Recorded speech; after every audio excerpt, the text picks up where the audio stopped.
Audiolibros en 15 minutos. Suscríbete al canal y explora un nuevo libro cada día. Los seres humanos exploran su entorno por miedo a lo desconocido. Si coloca a una rata en una jaula nueva, su primera reacción es congelarla. La rata tiene miedo, y es comprensible que así sea. Después de todo, un grave peligro podría acechar en este territorio nuevo y desconocido. Solo lentamente, la rata comenzará a explorar su nuevo entorno, olfateando, lamiendo y rascando su camino a través de la jaula.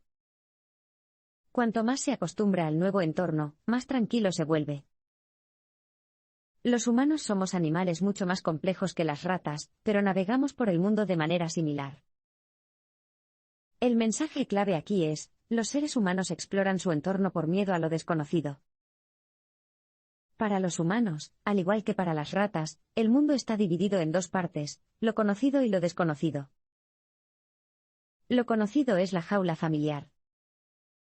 Comprende todas las cosas que podemos entender fácilmente, ya sea porque las hemos encontrado antes o porque podemos acceder al conocimiento cultural compartido sobre ellas. En este territorio explorado, nos sentimos tranquilos y seguros. Lo desconocido, por otro lado, es todo lo que aún no entendemos, una situación nueva, un fenómeno inexplicable, un comportamiento inesperado, en resumen, una anomalía. Así como la nueva jaula aterroriza a la rata, las anomalías tienden a detenernos. Como no tenemos forma de saber a qué nos enfrentamos cuando nos encontramos con lo desconocido, las anomalías evocan sentimientos duales en nosotros. Son a la vez amenazantes y prometedores. Imagine, por ejemplo, que recibe una carta con contenido desconocido en el correo, con las palabras "abrir bajo su propio riesgo" escritas en ella. ¿Es chantaje? ¿Una herencia no reclamada? Probablemente, te sentirías ansioso y emocionado por abrirlo. Que el miedo o la curiosidad dominen un encuentro con lo desconocido depende de cuán inesperada y desconocida sea realmente la anomalía. Si supieras que la carta la envió un amigo, por ejemplo, probablemente te sentirías menos nervioso al abrirla. De cualquier manera, es probable que estéis deseando ver lo que hay dentro. Al igual que las ratas, una vez que superamos nuestro miedo inicial, los humanos tenemos una inclinación natural a explorar lo desconocido. Al hacerlo, esperamos convertir lo desconocido en un territorio familiar. Esto nos ayuda a reducir nuestra tensión emocional y recuperar nuestra sensación de seguridad. Sin embargo, a diferencia de las ratas, podemos explorar lo desconocido no solo a través de la acción, sino también a través del pensamiento. Probablemente dedicarías tanto tiempo a examinar la carta como a teorizar sobre quién la envió y por qué. Nuestros pensamientos y acciones son las herramientas que tenemos para convertir lo desconocido en conocido. Con su poder, estamos creando activamente el mundo que conocemos. Las historias nos ayudan a navegar por el mundo como un lugar con significado. En Occidente, a menudo nos enorgullecemos de nuestra cosmovisión científica. Creemos que la ciencia moderna nos ayuda a ver el mundo como lo que realmente es, un lugar de hechos, no de sentimientos. Pero como lo ilustró el parpadeo anterior, las emociones desempeñan un papel fundamental en nuestra comprensión cotidiana del mundo. Nuestros sentimientos nos ayudan a determinar si algo es bueno o malo para nosotros y, por lo tanto, si debemos abordarlo o evitarlo, a menudo sin nuestro esfuerzo consciente. El mensaje clave aquí es: las historias nos ayudan a navegar por el mundo como un lugar con significado. Ya sea la pareja que amas, el trabajo que odias o el chocolate que anhelas, el significado que obtienes de estas cosas proviene de las emociones que sientes hacia ellas. El significado emocional o afectivo de una cosa depende de tus objetivos y preferencias actuales, así como de tu contexto social y cultural. El significado afectivo que un trozo de tarta de queso tiene para ti, por ejemplo, no solo depende de si te gusta el pastel de queso o no, sino también de si estás a dieta, y de si ese trozo de tarta de queso te lo ofrece tu abuela o un extraño en la calle. Desde un punto de vista científico, por supuesto, el trozo de tarta de queso es siempre el mismo. Pero es el significado afectivo lo que determina tus pensamientos y comportamientos hacia él. Es por eso que el racionalismo puro de la ciencia moderna no es muy bueno para ayudarnos a navegar por el mundo real, donde los hechos y los sentimientos se entremezclan con frecuencia. Afortunadamente, los seres humanos han ideado una ingeniosa herramienta cultural para interpretar el significado de las cosas, las historias.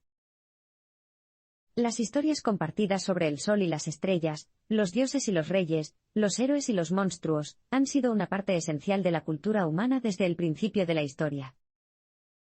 Los grandes mitos de la civilización humana son los más antiguos e importantes de estos relatos. La cosmología de los antiguos egipcios, los cuentos de los dioses griegos y romanos y la pasión de Cristo, por ejemplo, pertenecen a esta categoría. Desde nuestro punto de vista moderno, es fácil descartar estos mitos antiguos por considerarlos una fabulación supersticiosa. Pero en realidad tenían un propósito psicológico profundo. Al ofrecer una narración sobre el origen del cosmos, la creación del hombre y las fuerzas de la naturaleza, estas historias compartidas dieron sentido a enormes partes de la experiencia humana que de otro modo habrían sido inexplicables. En la antigua Mesopotamia, por ejemplo, la gente creía que el gran héroe Marduk creó el cosmos a partir de los pedazos de Tiamat, el dragón del caos y madre de toda la vida. Antes de que Marduk matara a Tiamat, creó 11 especies de monstruos para que la ayudaran en la batalla, entre ellos víboras, leones y demonios de la tormenta. Este mito de la creación ayudó a los mesopotámicos a explicar algunos de los hechos más desagradables de la vida, como las tormentas y las mordeduras de serpientes. De esta manera, los mitos convirtieron lo desconocido en algo un poco más familiar y un poco menos aterrador. Todos los mitos siguen la misma estructura básica. Los mitos no son simplemente tonterías precientíficas, sino que son herramientas válidas y valiosas para navegar por el mundo. Dada nuestra naturaleza humana compartida, quizás nos sorprenda que estas herramientas tengan algunas características universales. Ya sea el mito mesopotámico de la creación, la historia de los dioses egipcios Horus, Isis y Osiris o la pasión de Cristo, en todas las culturas, los mitos describen la historia del camino, el viaje de un valiente héroe a lo desconocido y su regreso triunfante. El mensaje clave aquí es, todos los mitos siguen la misma estructura básica. En la mayoría de los mitos, lo desconocido es la fuerza primordial y abarcadora de la naturaleza de la que se origina toda la vida. Esta fuerza creadora y destructiva suele representarse como femenina. En el mito de la creación mesopotámica, por ejemplo, lo desconocido está representado por la feroz dragón madre Tiamat, cuyas piezas forman la base del cosmos. En el mito de la creación de los sumerios, es la diosa del mar Nammu, quien da a luz a la tierra y al cielo. Podemos llamar a este arquetipo mítico de lo desconocido la gran y terrible madre. El lado grande y el terrible de la madre, que representan el aspecto amenazador y prometedor de lo desconocido, a veces se incorporan a diferentes personajes. La madre terrible, por ejemplo, a menudo aparece como un monstruo, una tormenta o una madrastra malvada. A menudo se representa a la gran madre como un tesoro escondido, un lugar mágico o una hada madrina. El gran y terrible padre se opone a la gran y terrible madre. Representa el territorio explorado de la cultura, y todas las estructuras que los humanos han erigido para protegerse de lo desconocido. En la mitología, a menudo se lo personifica como un viejo rey. A veces este rey es sabio, justo y protector. Este es el gran aspecto de la cultura. Pero a veces se queda atrapado en sus costumbres, es tiránico y opresivo. Este es el aspecto terrible de la cultura. Por último, está el héroe de la historia, atrapado entre las fuerzas de lo desconocido y lo conocido, la madre y el padre, la naturaleza y la cultura.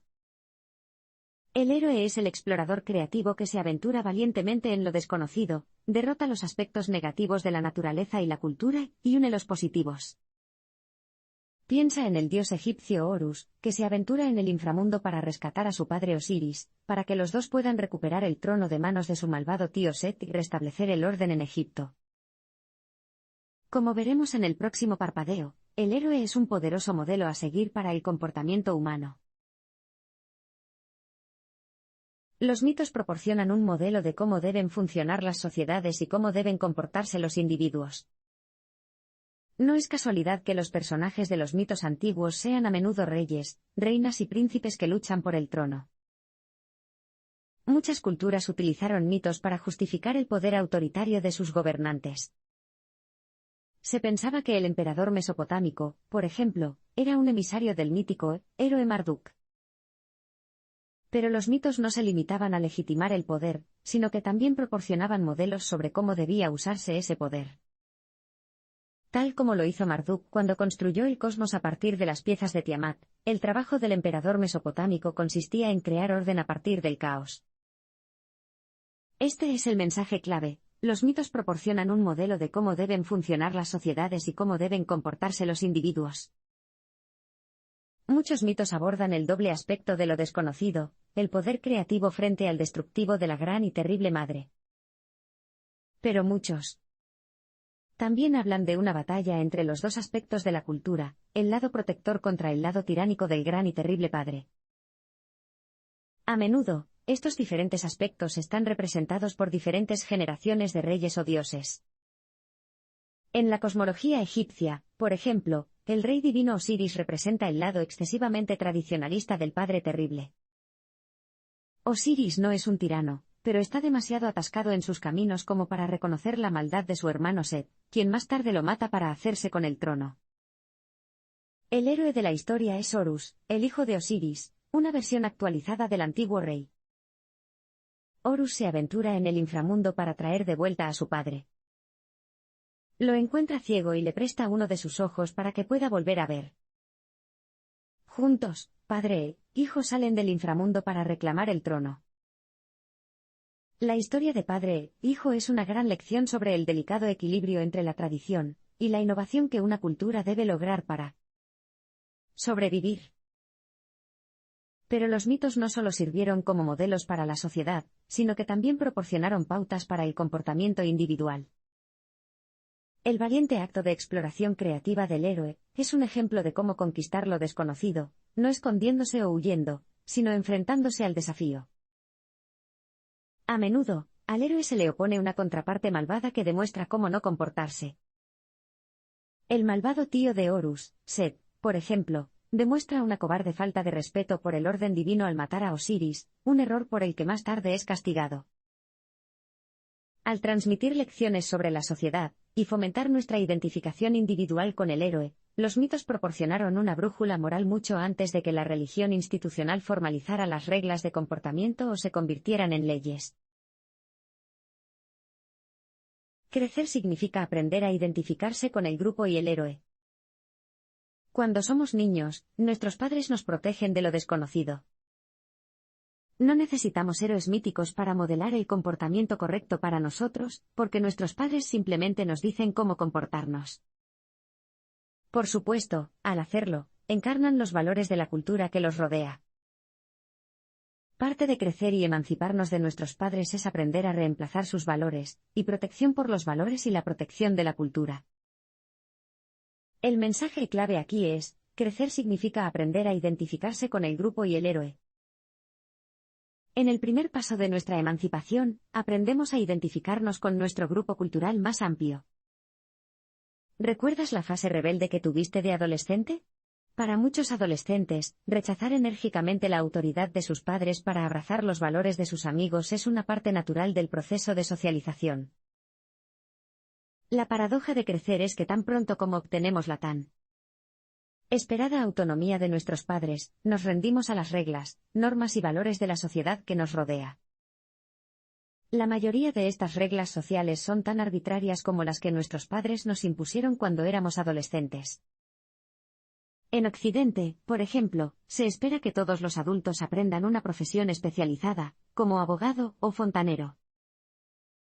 No hay ninguna razón por la que tenga que ser así, los seres humanos podrían sobrevivir fácilmente sin trabajo. Pero estas reglas sociales arbitrarias son la esencia de la cultura. Proporcionan un marco de significado en el que podemos operar, nos ayudan a dividir el mundo en partes conocidas y, por lo tanto, a mantener a raya lo desconocido. Los mitos de una cultura son un dispositivo importante para codificar y compartir este marco de reglas, normas y valores. Sin embargo, como adultos, nuestra identificación con este marco cultural nunca debe ser total. Las personas que se identifican total y acríticamente con las reglas de esta cultura son fácilmente explotadas por el lado tiránico del Gran Padre, permiten el autoritarismo y el fascismo. Aquí es donde los mitos juegan otro papel importante. Nos protegen de la identificación acrítica con nuestra cultura al fomentar la identificación individual con el héroe. El héroe siempre sigue su propio camino, y no teme subvertir el poder del gran y terrible padre si es necesario. Sin embargo, el héroe es leal a sus semejantes, y su heroísmo sirve al bien común de la sociedad. Por lo tanto, el segundo paso de nuestra emancipación debe ser convertirnos en el héroe de nuestra propia historia. Las anomalías amenazan la estabilidad de nuestra psique y nuestra sociedad, y nos obligan a adaptarnos. La existencia de lo desconocido es un hecho de la vida. Como seres humanos, estamos constantemente rodeados de cosas que no entendemos y que nunca entenderemos. La cultura proporciona una medida de protección contra el caos de lo desconocido. Sin embargo, el caos a menudo nos encuentra cuando menos lo esperamos. Este es el mensaje clave: las anomalías amenazan la estabilidad de nuestra psique y nuestra sociedad, y nos obligan a adaptarnos. Los encuentros involuntarios con lo desconocido pueden ser bastante molestos, tanto para las ratas como para los humanos. Pero cuando la anomalía desconocida es demasiado grande para integrarla en nuestra visión actual del mundo, puede provocar una crisis total. Estas anomalías revolucionarias pueden ocurrir a nivel cultural, en forma de un desastre natural, una invasión extranjera o una crisis política, por ejemplo, o pueden ocurrir a nivel individual, en forma de una muerte familiar, un retroceso profesional o una comprensión incómoda. Las anomalías siempre nos obligan a adaptarnos. Las anomalías menores requieren una adaptación normal, que ocurre de forma fácil y casi automática. Imagina, por ejemplo, que sales de la oficina para ir a una reunión, pero descubres que el ascensor del pasillo está roto. No hay problema. Simplemente subirás las escaleras del otro lado del piso. De todos modos, querías hacer un poco de ejercicio. Sin embargo, las principales anomalías requieren una adaptación revolucionaria. Estos drásticos encuentros con lo desconocido nos obligan a actualizar nuestra forma de pensar sobre nosotros mismos y el mundo. Es posible que incluso tengamos que cambiar nuestras metas, valores y comportamientos para adaptarnos a ellos. Esto puede producir una crisis social a nivel cultural, y una grave crisis psicológica a nivel individual. Imagina, por ejemplo, que después de una reunión de negocios exitosa, recibes una llamada de tu jefe. Te dice que no está contenta con tu desempeño general. Parece que ha malinterpretado por completo las funciones de su cargo. Te despide y sugiere que busques una carrera completamente diferente. Esta nueva información sacude tu mundo. Hasta hace unos minutos, te imaginabas a ti mismo como el futuro CEO de la empresa. Pasarás las próximas semanas aturdido y deprimido. Entonces te das cuenta de que, de todos modos, no te gustaba ese trabajo. Ahora que lo piensas, siempre has querido trabajar con niños. La adaptación revolucionaria significa utilizar anomalías para actualizar nuestro modelo del mundo. Si las anomalías se siguen acumulando, es una indicación de que nuestro modelo del mundo no funciona para nosotros. Nuestras limitaciones son la condición previa para una existencia significativa. ¿Te has topado alguna vez con el curioso símbolo de una serpiente que se come su propia cola? En muchas culturas, esta serpiente que se consume a sí misma, el Ouroboros, se utiliza para representar el estado original del cosmos. Apareció por primera vez en la antigua Babilonia, y se puede encontrar en varias culturas de África, India y México.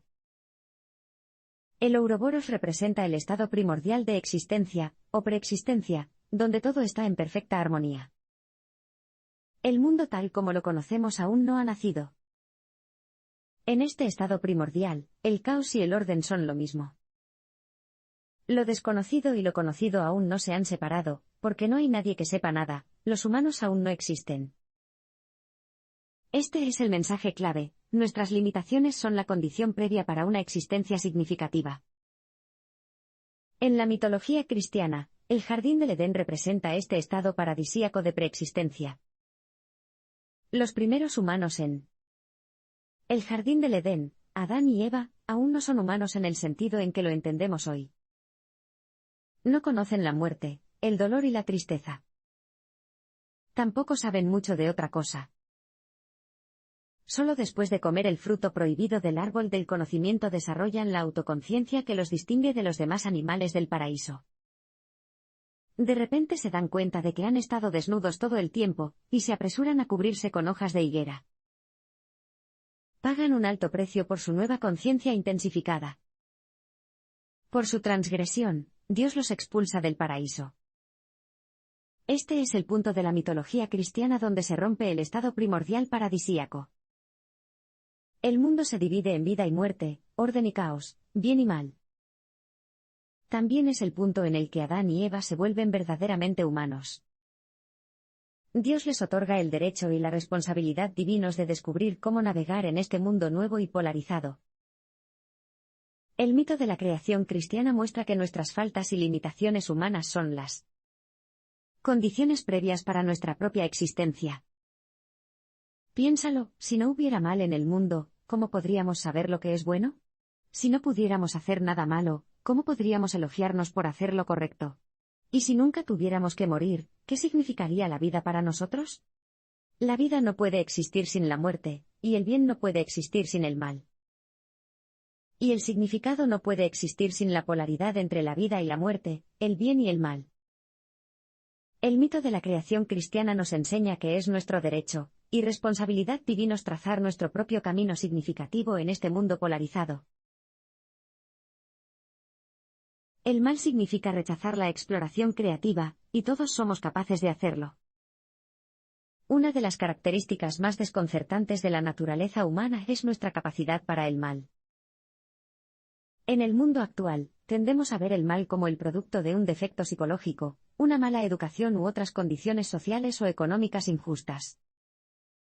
Pero como sugirió la filósofa alemana Hannah Arendt cuando contempló el mal perpetrado durante el Tercer Reich, la idea verdaderamente espantosa es que incluso la gente común es capaz de hacer el mal.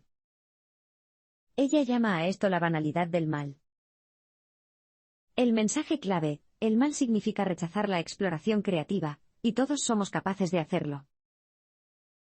Muchos mitos, y especialmente los mitos religiosos, luchan contra el mal que todos llevamos dentro.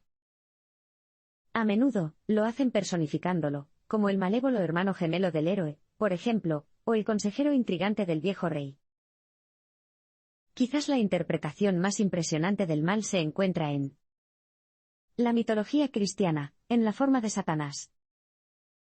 Satanás es un ángel caído, expulsado del cielo por sus delirios de grandeza. En las representaciones míticas y líricas, a menudo se le asocia con la arrogancia intelectual, la ignorancia y el engaño, incluido el autoengaño. En la obra Fausto de Goethe, Satanás se caracteriza a sí mismo como el espíritu que niega constantemente. Pero, ¿qué es lo que Satanás niega? En su infinita arrogancia y cobardía, el diablo niega la existencia misma de lo desconocido. Aunque dé miedo, lo desconocido en sí mismo no es malo. De hecho, como nos enseñan los mitos, explorar lo desconocido puede traer grandes recompensas, y es la fuente de nuestro crecimiento y conocimiento. El verdadero mal es la negación de esta posibilidad de crecimiento y conocimiento. Al rechazar la posibilidad de la exploración creativa, Satanás representa al antihéroe. Encarna la tendencia humana a evitar, suprimir y negar la anomalía, impidiendo la adaptación, el crecimiento y el conocimiento exitosos. Él personifica nuestra tendencia a buscar consuelo en la adhesión ciega a la cultura y la tradición, por un lado, y a perdernos en la autoadulación y la indulgencia, por otro. El primer camino lleva al fascismo, basta con pensar en cuántos nazis explicaron el mal que habían cometido declarando que simplemente estaban siguiendo órdenes. El segundo camino lleva a la decadencia, una condición en la que negamos perezosamente cualquier responsabilidad en el estado actual del mundo. En lugar de buscar explicaciones estructurales para el mal, los mitos nos ayudan a lidiar con el mal que todos llevamos dentro, y nos muestran lo que podemos hacer para elegir otro camino. Para alcanzar nuestro máximo potencial, debemos trazar nuestro propio camino. Enfrentarse a lo desconocido siempre es incómodo, razón por la cual los humanos han ideado innumerables estrategias para evitarlo. Perdernos en manos de la ideología es una de esas estrategias de evasión. Una ideología es una historia fija sobre cómo funciona el mundo o cómo debería ser. Un supremacista nacional, por ejemplo, cree en la historia de que su país es mejor que todos los demás países. Intentará incluir todo lo que encuentre en esta narración, evitando, negando o suprimiendo activamente cualquier anomalía que pueda sugerir una verdad diferente. El mensaje clave aquí es, para alcanzar nuestro máximo potencial, debemos trazar nuestro propio camino.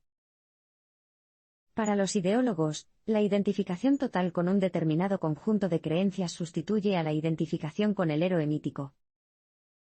En lugar de embarcarse en su propio y arduo viaje de exploración creativa, los ideólogos buscan consuelo en una imagen del mundo ya hecha.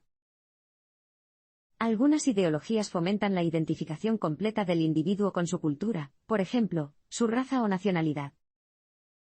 Las personas con esas ideologías tienden a culpar de todas las anomalías que encuentran a personas ajenas a su cultura, y confunden todo lo extraño con lo malo. Otras ideologías fomentan un rechazo total de la cultura. Las personas que abrazan estas ideologías negativas culpan de todo a las personas que las rodean, y niegan cualquier responsabilidad en su estado actual. Como son imágenes estáticas del mundo, apegarse a una ideología es rechazar la exploración creativa. En lugar de enfrentarse a lo desconocido, el ideólogo evita, suprime o niega activamente las discrepancias entre su visión del mundo y su experiencia. Como sugiere la mitología cristiana, este rechazo a la exploración creativa es una forma de maldad. Las numerosas atrocidades cometidas en nombre de la ideología, bajo el fascismo o el comunismo, por ejemplo, muestran la verdad de esta idea. Por lo tanto, vivir una vida buena y significativa significa rechazar la solución rápida de la ideología.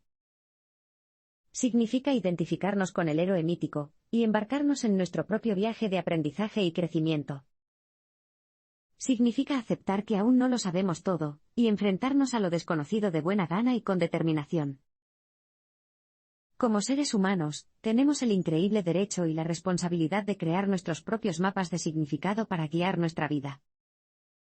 La cultura proporciona el telón de fondo para este acto de exploración creativa, y los mitos proporcionan un modelo sobre cómo hacerlo sin dejar de ser fieles a nuestra individualidad.